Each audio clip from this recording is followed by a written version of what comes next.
Hello, this is Tom Ingrassia from Tom Ingrassia Images. Today, I'd like to show you how to create text on a picture and make it custom, make it your own, make it very fancy, plain, whatever you want. There's a million different things you can do to text to make it your own, all right? First thing we want to do, if you've watched any of my videos before, is that it's always good to create a copy of your background. So I pulled up a picture, and to create a copy of my background, I just press Control J for Jane. Whoops. Control J. There's my copy. It says layer 1. That's the standard default name when you make a copy of a layer. And one thing I want to mention also is that if you see my workspace here, you see that I don't really have a whole lot out. I just have my layers palette here. I have my tools palette. See, it's real thin and long. And then I've got my history. It's kind of neat to have history, okay? And if you don't have these out and you, after this video, want to try to do it, you might be a little bit frustrated. So what you want to do is, if you go to Windows, and you won't see it on my screen here, but if you go to Window gives you so many different palettes to choose from to have on your workspace.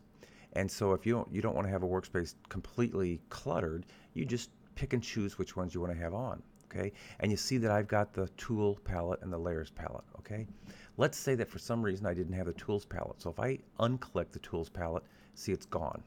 And with this video, if I'm going to do text, I need to have the tools palette, because the text tool is part of my tools palette. So I go to Windows, it'll drop down, go down to Tools, click it, and then there it goes. There it is. Okay, so text. Here's a little bit about text. You need to click on the text icon, so right here. And as soon as you do that, Photoshop is ready for you to type. So I'm going to go just anywhere in my picture, and you can see where I'm kind of moving this around. You see what it looks like. It's just basically when you click, it's a blinking cursor. And I'm just going to type in YELLOW. Okay. And if you see that once I pressed enter, it creates a new layer, and I'm down on a different space. Okay. If I happen to type another line, let's just type orange, you'll see what happens. Okay. Now I've got yellow and orange. So even though there's two lines, because I typed yellow and pressed enter, and I'm still kind of continuous, okay, on a separate line, but I just press enter to make a separate line, that yellow and that orange are now controlled on one layer. Maybe not the best idea, but that's the way it works. So if I go up to my layer, if I click on the eye, you see that yellow and orange disappear together. Okay? Now, let me show you something a little bit different. Let's do another layer. Okay? And I'm going to click up here, yellow 2. That's yellow number 2. And I'm going to press enter. Okay? Now, one thing I want to show you too real quickly, see how my yellow 2 is off the picture? I'm going to go to my tools palette and just click on this tool right here, move tool. Click on that and then just move it over. Okay? If you have your text tool on and you go, oh, I want to move that over, if you go like this, look what it does. That's not what you want to do, right? You don't want to do that. You want to move it. So when you need to move any text, you got to go up and click on the move tool and then drag and drop. Okay, so here, when I've got the yellow and orange layer, if I click on the little eye, I've got it, and they're together, okay? And it says yellow orange. And what I'm saying is that maybe that's not the best thing to do, because what if you want yellow to be a lot different than orange? You want to move it away from orange. You've kind of lost that control. If I go up here and I click on yellow 2, now if I go somewhere in the, whoop, I got to click on my text tool. There we go. Now if I go somewhere here and I'm going to put lime and enter, okay, you see that now when I typed lime kind of separate from it being continuous with the yellow 2, Photoshop will put a completely separate layer. So the default for Photoshop is to add a new layer. Okay, so here's what I have. Where I've got lime written here, I go to my lime layer. If I click on the eye, it'll disappear. Now it'll come back. If I go to yellow 2 layer, a yellow 2 layer, if I click on the eye, it disappears. I click on it, it goes back. Okay. Now, you notice how the yellow 2 and lime, I created those not contiguous, okay, not right one after the other, not on the same line or right after, right after the yellow 2, okay. So if I go to the yellow orange, now see down here when I type yellow, I just press enter and I immediately started to type orange. Photoshop thinks that you want that on the same layer, and then again, if you go to your yellow orange layer and you click on the eye so it's gone, I've got yellow and orange gone because Photoshop thought that you wanted them together. And what I'm saying here is that you probably don't want them together, you want them separate. Okay, so let's just take this layer and delete it. You can delete it by hitting the delete key, or you can just drag and drop it over the garbage can down here, and it will just delete it. Okay, so here we've got text. We kind of learned a little bit how to keep things separate on separate layers to give yourself complete control. And I'm going to go to my lime layer, and I'm going to right click and click on blending options. Okay, here you have got so many options. There's no way I can go through all of them, but I just want to go through some that I think are kind of fun. Okay, so if you look here, let's move this down. I'm working on my lime layer, so you'll see what happens to lime. So I'm going to say bevel and emboss. Look at the first one here. I'm going to click on the box. Okay, when I click on the box, you see a little bit of bevel and emboss on the lime here. Okay, but what you don't see, you don't have a whole lot of options. Okay, you've chosen the tool, but you've chosen the tool with the settings that are already there. Okay, now what I mean by that is that if I want something different, so if I say, oh, love bevel and emboss, yeah, I see bevel and emboss, but I don't like that. That doesn't look good. I want to make something different. So you double click on the words bevel and emboss, double click, and now I can change things. So let's say someone chose inner bevel, I guess that would be me. So I want to choose emboss, changes a little bit. I want to choose stroke emboss, it changes a little bit, okay? So let's just go back to, let's say, inner bevel, okay? And we can just fool around here, chisel hard, just makes it a little bit different. One thing you notice about Photoshop is that sometimes you'll choose something and you'll notice that the exact opposite happens. So let me give you an example. So here it says chisel hard. Okay. If I go to chisel soft, that doesn't really look soft versus hard. So you got to just bear with Photoshop sometimes. Okay, so let's just go down here. If I want to do the size, I can just create a different size. You can see what's happening, and I can soften it if I'd like. Soften it a little bit. I like a softened look a little bit better. And then down here you can do shading. And let me just talk to you about this one where it says angle of light. Okay, so what Photoshop is saying is that where's the light source? Okay, and if I look at lime, it looks like the light source is up here, because if you look on this side, it looks like it's bright here and then the shadow's down over here. Okay, so that looks correct. So if I've got it set here, it looks, this little guy here, that's where it says that's where the light source is.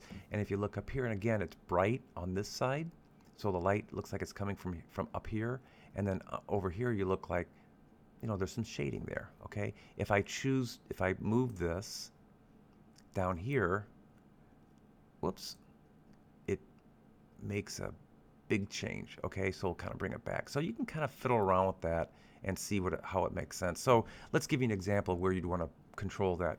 If you've got a portrait and the portrait or the lighting on any subject is coming from up here, and there's a shadow on the lower side of the subject, you wouldn't want to add text where the light looks like it's coming from the exact opposite direction. It wouldn't look natural. So that's where you'd want to fiddle around with this a little bit.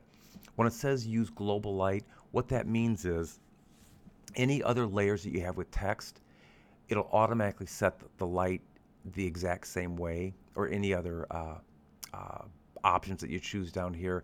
That's usually pretty good to do. So you want to have it consistent, that all the different text effects will have a consistent light source or the direction of the light source. So I almost always have that clicked. Okay, so this gets into a lot of other things down here. So there's a little bit of blending for bevel and emboss. Let's go down to inner shadow. Okay, so I click on inner shadow, and once again I see it's checked, but that just means that it's checked with all of these that someone put in before. So let's say I don't like those, so I can go to a different blend mode. I can go to normal, doesn't really make a change. I can go to opacity. I can make it 0 to 100, somewhere in between. Okay, I can do the distance. You can see how it makes dramatic changes. Size. Okay.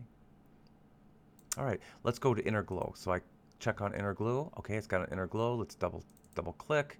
So I can do different blend modes you see here. I can do different opacities as we've seen. You can choose noise. See, if I choose a lot of noise, it's not going to do much there. Okay, if I go to elements, softer choke, size, again, you just kind of play around and it'll make some changes. But if you've seen, not everything will make a change. It's kind of the background secret algorithms of Photoshop that are way beyond me. Okay, so let's go to color overlay. Okay, if I go to color overlay, that just means what color do you want your text to be? And that's kind of a boring color. So let me just click on here, and I want to say something more like a lime color. So lime, there we go. And you can do the opacity. Okay, whoops, I can drag, I want to say okay first. And I want to drag the opacity down or up, and I'm going to go full blast there. Okay, I can go down to drop shadow. Drop shadow, I can do multiply. I tend to stick with the normal blend modes though. And I can do size. So there's my drop shadow. See, it kind of puts almost a blur around. Kind of a neat effect. If I want to spread it a little bit more, see how it spreads it. And then distance, you'll see the distance go. Okay, there we go. Kind of gives it more depth. See, it kind of looks like it's a little bit higher off the picture. It gives it a lot of depth there. That's a real nice one. So let's say that you did this, you were fooling around, you saw that line and you go, wow, I really love that. Well, what you can do then is that you can click on new style to automatically use all of these things that you've done on here and just have it saved for future use. So I click on new style, and I'm going to I'll put lime just to remind me. And I always like to make sure both of these are clicked. So you're going to save everything that you did to that. You can click OK. All right, I click OK. I go back to my lime layer, and it'll show you, Photoshop will show you all the items that you've chosen to make changes to. And if you want to go back to one of them and say, oh, my color overlay, that's a little bit too lime, or for some reason you don't like that color, double click on it. And let's say I'm going to do the opacity down a little bit. There we go. So you can make changes very, very quickly, all right? So now if I ever want to use these options again, let's say I'm going to go to yellow 2, and I do blending options, and I say, you know what? Oh man, I don't want to go through all that work again for all that great stuff I did on lime. I want to do the exact same technique to yellow 2. And if I go to styles, click on styles, and this is the most recent one I did, I can click on lime. Okay, that's awesome. Now that's great, I saved a lot of time, but well, yellow should be yellow, right? So I can go on yellow, go down to here, color overlay, double click color overlay, and click on the color palette, and then let me bring this color palette that pops up, and it pops up, and I want something yellow. So I'm going to click yellow. I'm going to click OK. And there you go. So I get rid of this. And now I've got my lime and yellow 2 up there. And again, if you want to move them around, what you do is I want to move lime around. So I click on my lime layer. And I don't want to use my text tool. I want to use my move tool. Click on my move tool. And here we go. Move it around just where I want it. I want to go to my yellow tool. And you know what? I still don't like that color. So I'm going to go down here and look color overlay. And I'm going to double click here and go to yellow. Click on yellow. Okay. Okay. There we go. And I want to move my yellow. So if I try to move it now, oh yeah, I do have my move tool. So there we go. Yellow 2. All right, guys, so that's it. That's some basics. I'm getting into a little bit of detail of texting. I hope you subscribe. I plan on putting a lot more videos out. We'll see you later. Bye.